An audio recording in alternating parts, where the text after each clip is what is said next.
So, good morning again mga kapatsyam. Oh, hi taho! Yeah, that's our pet. Ayun ang laruan niya. So, once again, early morning. So, magluluto naman ako ng, actually hindi. Gagawa ako ng salted egg. So, meron tayong mga tomato dito. Ready na yan, tomato. Okay. Lagyan natin dyan. Lagyan natin kasi sayang yung salted egg. Ito, salted egg. Apple. So, ganyan. Yan, salted egg. Gagawa tayong salted egg kasi may mango eh. May mango. Ayan. Ang laki-laki na mango. Isasama natin yung mango na yan. Okay, salted egg. So, siguro sa dami na to, lagyan ko na kaya lahat ng salted egg na to. Hindi man ito hindi mo masasayang ba. So, handa lang natin mga peripherals natin. So, kailangan natin ng siguro malaki-laking lalagyan. Andito yung mga kasi may egg, may dito. Ito siguro isang to. Ito kasya. Kasi maraming yan eh. Siguro yan na yan. Kasi yan dyan. So, handa lang natin. So, madali lang mag-prepare ito. Salted egg kasi. So, ano lang yung mga paborito mong gamit. So, diretso ka lang. So, minsan, tinidor. Ito, kailangan mo tinidor. Probably. So, bigyan natin ito. Yan. Okay na ba? So, what else? So, basa natin itong ating salted egg.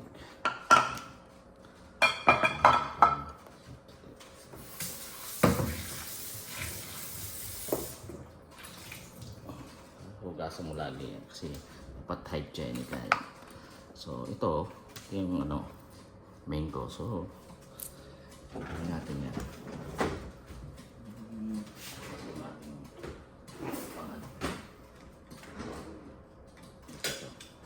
Lamang ito. So, habang naghihintay, talupan mo na siya.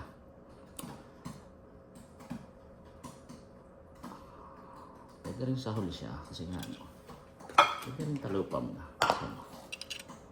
So, napakadali naman gawin. Ganyan mo lang siya. Ayan.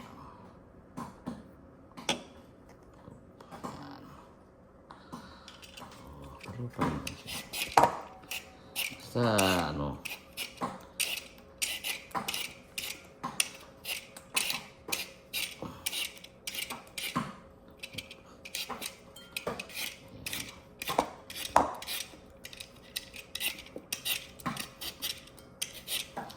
So, usually itong ginagamit kong pantalog kasi meron naman kung kutsilyo kaso minsan hindi siya even medyo makapal pa. So, nasasayang. Ito medyo talagang perfect kung pagtatahalop lang. Mabilis. Hindi ka matataga ba na mag-aalala na, I have a red color on my hand. No.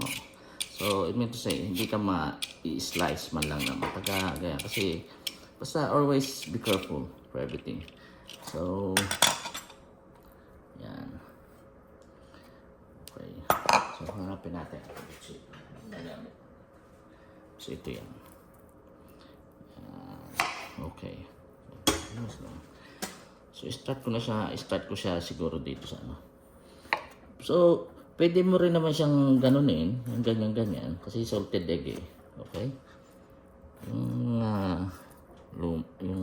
dati natin ginagawa. Ganyan. So, parang, yan. Para kitang-kita mo dyan. Against, yan. Para mas maganda. So, so, yan siya.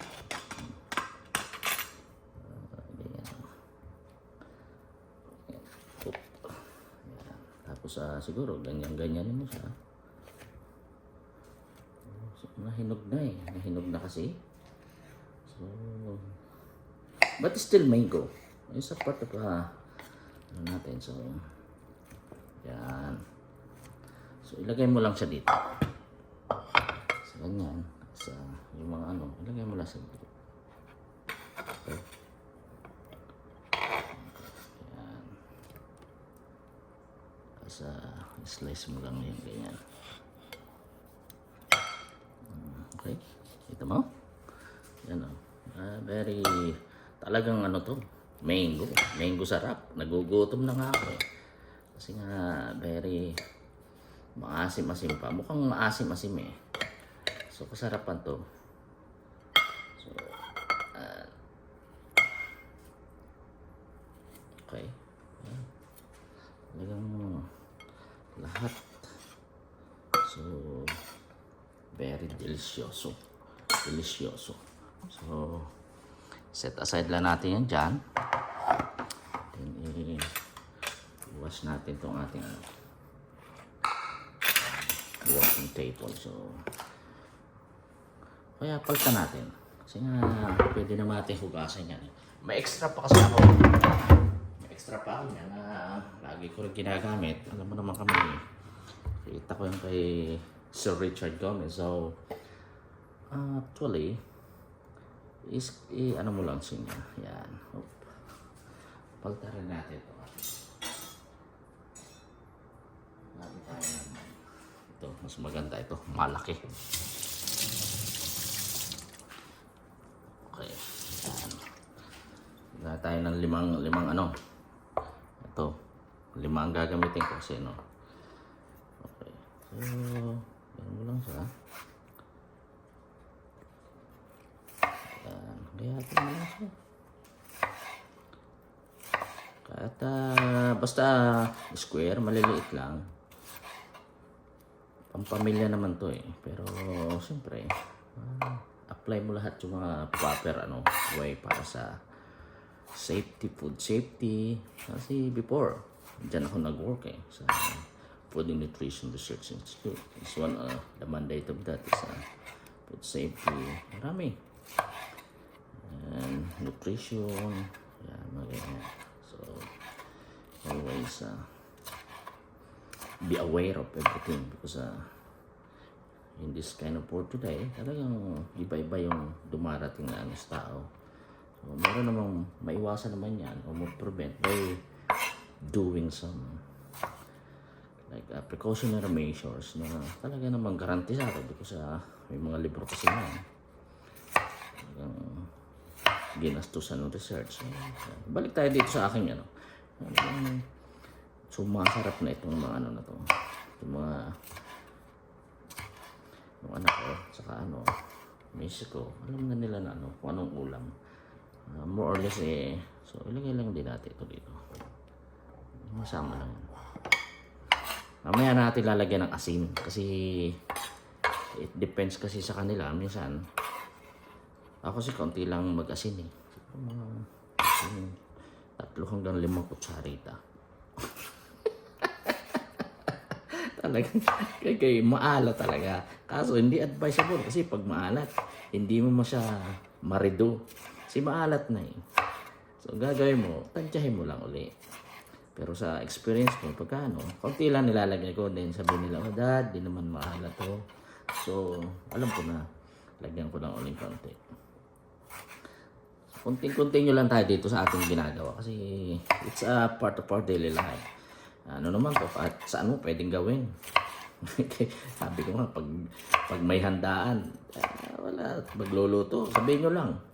Darating ako, mga ganito lang ang kaya kong gawin kasi. At saka malamang, pagluto na, sabihin mo kung titikman ko na, nandyan ako. Lahat masarap. So, ayan hindi ko na-inalis yung mga buto-buto nito. At ang buto naman ito ay talagang masustansya. Yan puno na. Wala pa yung egg. Kita nyo na. So, nasa ulo natin to. Kasi ang susunod natin yung salted egg natin. Yan. Okay.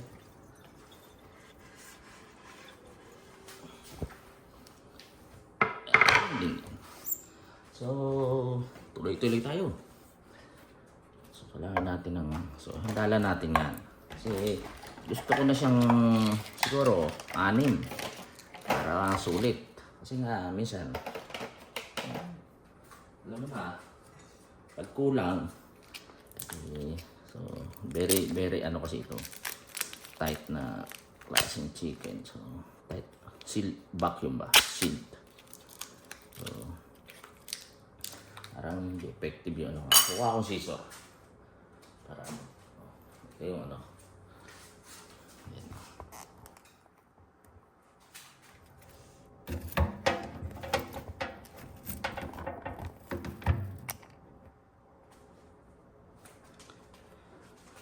Wala tayong scissor. May scissor ako dito.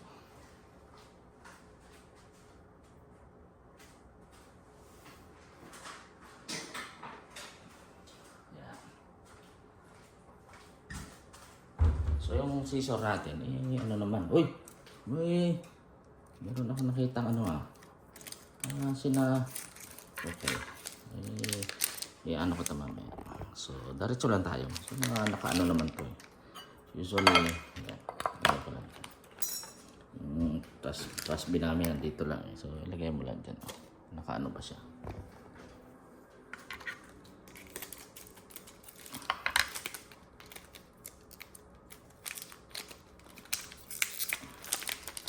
Parang balot ito. Talagang balot na balot.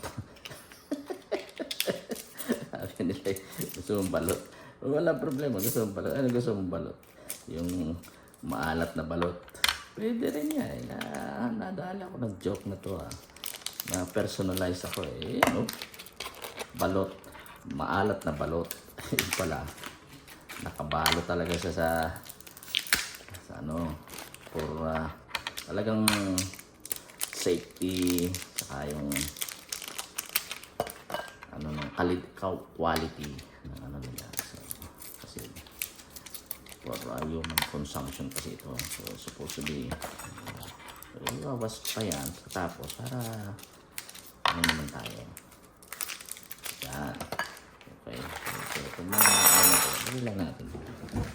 So ito na yon. Iwas ko lang. Kasi nga ano ko lang. Okay. So now ilagay natin ito dito ngayon. Kasi i-start ko na yan para i-slice. Then i-slice lang natin. Ganyan diba? Usually i-slice mo lang yan. Ayan talagang ano siya, tumapon yung ano niya. So pagka ganon, minsan pwede mo na siya i-diretso. I-ano mo lang siya. Tapos ang ginagawa ko dyan, ilagay mo lang siya dyan. Tapos hindi ako sa gitna ilalagay. Para sila na yung mag-mix. So, ganyan mo na. Kasi yan ang sustansya niyan Yan Parang kaganyan mo lang. Kasi salted egg talaga.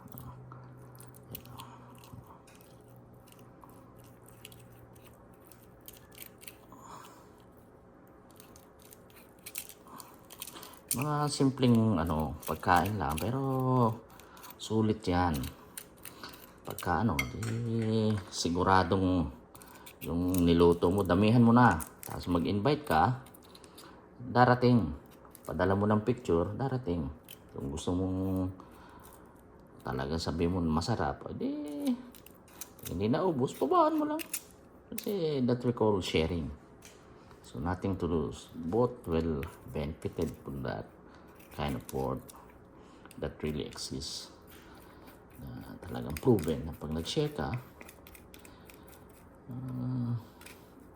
na magkakaroon sila. But don't expect in return. So sa good deeds kasi yan. So, enjoy life lang, madaling salita. So, crack ulit natin yan. So, ayan ang ganda nito very siya. Talagang oily ba? Kung sa hindi siya dry. So alam mo na iba talaga yung perspective ng tao. Pero ito the best. Ayan, salted egg. Okay. Ayan.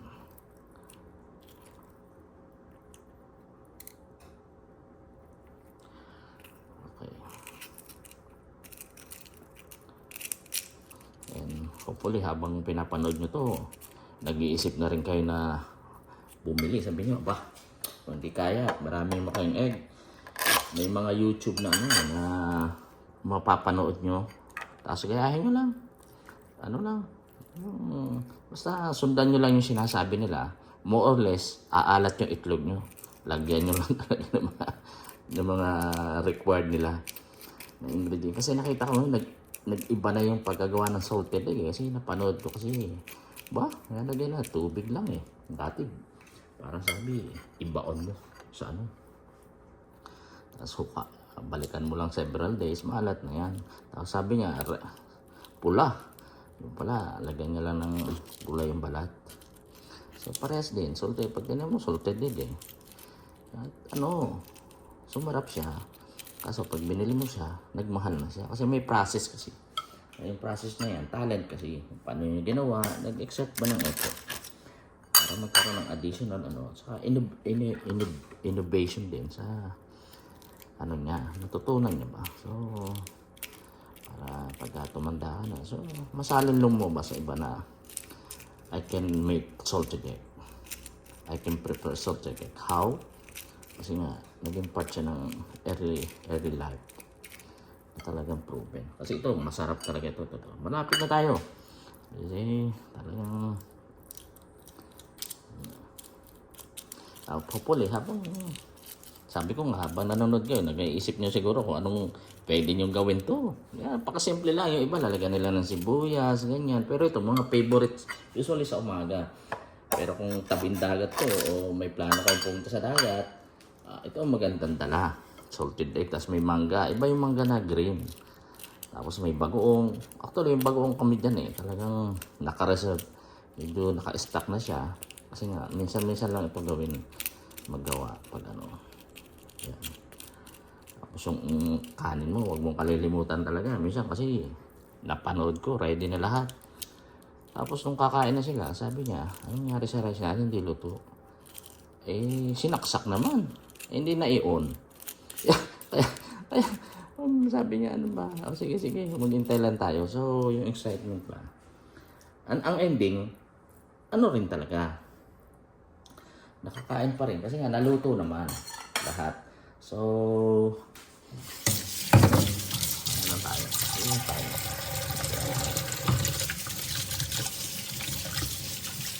Isa lang natin yung mga para ano natin yung safety. Tsaka yung cleanliness, ganyan. So ito na yung byproduct nito ngayon.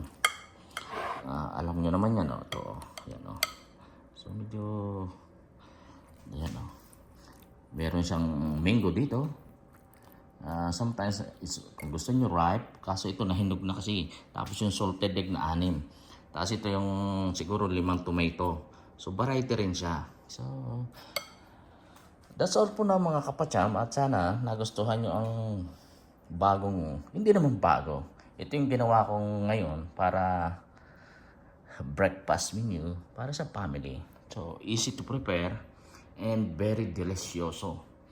And talagang healthy. Ayan o, ikutin natin. Okay. Ano yan, garantisado. Tingnan naman yan. Salted yan, may oily pa talaga. Tapos yung ano, yan, tomato, talagang ano, it's very nice. So, that's all mga kapacham, and always give thanks to God because He's the source of our everything, our knowledge, talent, and the food itself. And don't forget to pray always for everything because He will provide those things. Okay, once again, this is your friend Kapacham. Watch my channel, nothing to lose. Just enjoy it. Kung nagustuhan nyo, i-like nyo lang, then i-like nyo pa rin. Kasi nga, wala namang ano, minsan napanood mo mga news, okay din naman. Ito, magkaroon kayo ng reminiscent na habang nung naalala yun, nag-aaral kayo, usually ito talaga, usually ito lang. Nag-aaral kayo, ito lang, at saka ito. O kaya, ito lang, mango. O kaya, ito lang, salted egg, yan lang yan. Ngayon, pwede palang sama-sama. Pag may pambili ka, bili mo lang. So, thank you very much and hopefully, See you soon on my next posting. Thank you, Lord. Amen.